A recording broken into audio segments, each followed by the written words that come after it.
সম্মানিত দর্শক শ্রোতা ভাই এবং বোনেরা, বাংলাদেশের রাজনীতিতে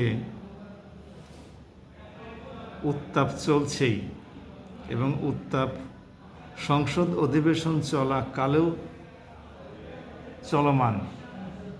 আমরা আশা করেছিলাম দীর্ঘ 1.5 বছর পরে একটি সুষ্ঠু নির্বাচনের মাধ্যমে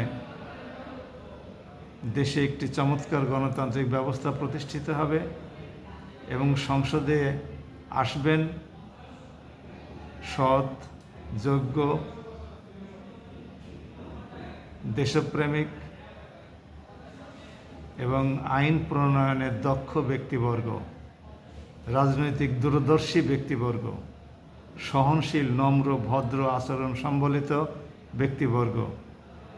কিন্তু অত্যন্ত দুঃখের সাথে উদ্বেগের সাথে আমরা লক্ষ্য করছি যে সংসদে যারা এখন এসেছেন, যখন কোনো সংসদ সদস্য বক্তৃতা দেন অধিবেশন চলাকালে, তখন কেউ কেউ তাচ্ছিল্য করেন, এমন আচরণ করেন যেন এই বক্তব্য তার কাছে পছন্দনীয় নয়, গ্রহণীয় নয়। এটা তো গণতান্ত্রিক কোনো আচরণ হতে পারে না।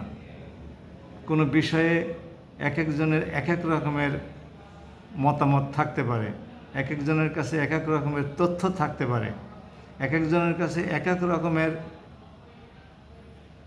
পরিণাম সম্পর্কে তথ্য থাকতে পারে, কল্পনা থাকতে পারে, অভিব্যক্তি থাকতে পারে। কিন্তু তার বক্তব্য চলাকালে তাচ্ছিল্য প্রদর্শন করা, টিটকারি দেওয়া, উস্কানিমূলক বক্তব্য দেওয়া,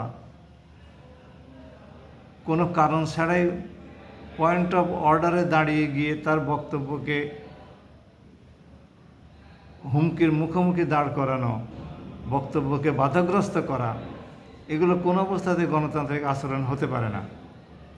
আমাকে আশা করি আমরা আমাদের সংসদ সদস্যরা এ ব্যাপারে সচেতন থাকবেন এবং দেশে একটি চমৎকার সংসদীয় ব্যবস্থা কায়েম করার জন্য যা যা করা দরকার সেটা করবেন। আর সবচেয়ে বড় কথা হলো, মধ্যপ্রাচ্যের যুদ্ধের প্রাক্কালে এখন সংসদে এমন কোনো কথাবার্তা, পরিকল্পনা, দাবি দেওয়া পেশ বা গ্রহণ করা বা এর পক্ষে বিপক্ষে যুক্তির সময় দেওয়া, এগুলো সমীচীন হবে না। বরং মধ্যপ্রাচ্যের যুদ্ধের কারণে সৃষ্ট তেল সংকট থেকে দেশকে কিভাবে রক্ষা করা যাবে, দেশের উৎপাদন, ব্যবসা বাণিজ্য, আবাসিক ভবনগুলোতে বিদ্যুৎ সরবরাহ, পাম্পগুলোতে গাড়ির জন্য তেল সরবরাহ নিশ্চিত করা যাবে, নিরবচ্ছিন্ন করা যাবে, এই সমস্ত বিষয় নিয়ে সুনির্দিষ্ট পরিকল্পনা গ্রহণ করা। আগামী কৃষি আবাদ মৌসুমগুলোতে দেশের কোন অঞ্চলে ফসল উৎপাদনে বিপ্লব সৃষ্টি করা যাবে, এই সমস্ত বিষয়ে উদ্যোগ গ্রহণ করা। কারণ যুদ্ধ যদি চিরকালের জন্য বন্ধ হয়েও যায়, তারপরেও অবস্থা স্বাভাবিক হতে বেশ কয়েক মাস তো বটেই, বৎসরাধিক সময়ও লেগে যেতে পারে এবং সেই অবস্থাতে আমদানি রপ্তানি বিঘ্নিত হতে পারে। বিশেষ করে খাদ্যশস্যের আমদানি যদি বিঘ্নিত হয়, তাহলে দেশ খাদ্য সংকটে নিপতিত হবে। কাজেই বাংলাদেশ সরকারের এমপিগণের এবং সংশ্লিষ্ট সকলের উচিত হবে সংসদের মাধ্যমে এমন বার্তা জাতির কাছে পৌঁছানো, যাতে করে গোটা জাতি নিজস্ব উৎপাদন বৃদ্ধিতে তাদের কৃষি যে সহায়তাগুলো আছে, কৃষি যে উপকরণগুলো আছে এবং অবলম্বনগুলো আছে, সেগুলো সুষ্ঠু ব্যবহার করে সর্বোচ্চ উৎপাদন নিশ্চিত করে। কোনো অবস্থাতেই কোনো জমি যেন পতিত পড়ে না থাকে। যে ফসল উৎপাদন করা সম্ভব, যার পক্ষে, তারা যেন সেই উৎপাদনে ঝাঁপিয়ে পড়ে। তা না হলে দেশ নিশ্চিত খাদ্য সংকটে নিপতিত হবে। যে উসিলায় সংশ্লিষ্ট দুরভিসন্ধিমূলকভাবে যে সমস্ত মলগুলো কাজ করে, তারা এটাকে পুঁজি করে অধিক মুনাফা লাভের উদ্দেশ্যে জিনিসপত্রকে মজুত করে দাম বৃদ্ধি করার চেষ্টা করবে, ফলে দেশের সীমিত আয়ের দরিদ্র সাধারণ মানুষের কষ্ট হবে।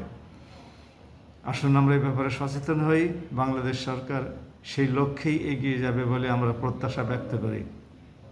বিভিন্ন রাজনৈতিক দলের মধ্যে মতাদর্শগত পার্থক্য থাকতেই পারে, কিন্তু এমন কোনো বক্তব্য দেওয়া উচিত হবে না যাতে করে এক পক্ষ আরেক পক্ষকে নির্মূল করার জন্যে, কোণঠাসা করার জন্যে, হেয় প্রতিপন্ন করার জন্যে, অপমান করার জন্যে কোনো বাক্য উচ্চারণ করে বা কোনো বক্তব্য দেয় এবং তার দলের লোকদেরকে উস্কিয়ে দেয় অন্য পক্ষের উপর হামলা করার জন্যে।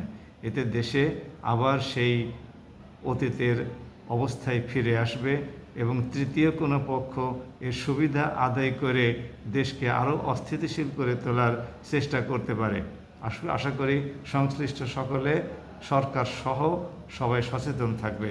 সবাই ভালো থাকুন। আসসালামু আলাইকুম ওয়া রাহমাতুল্লাহ।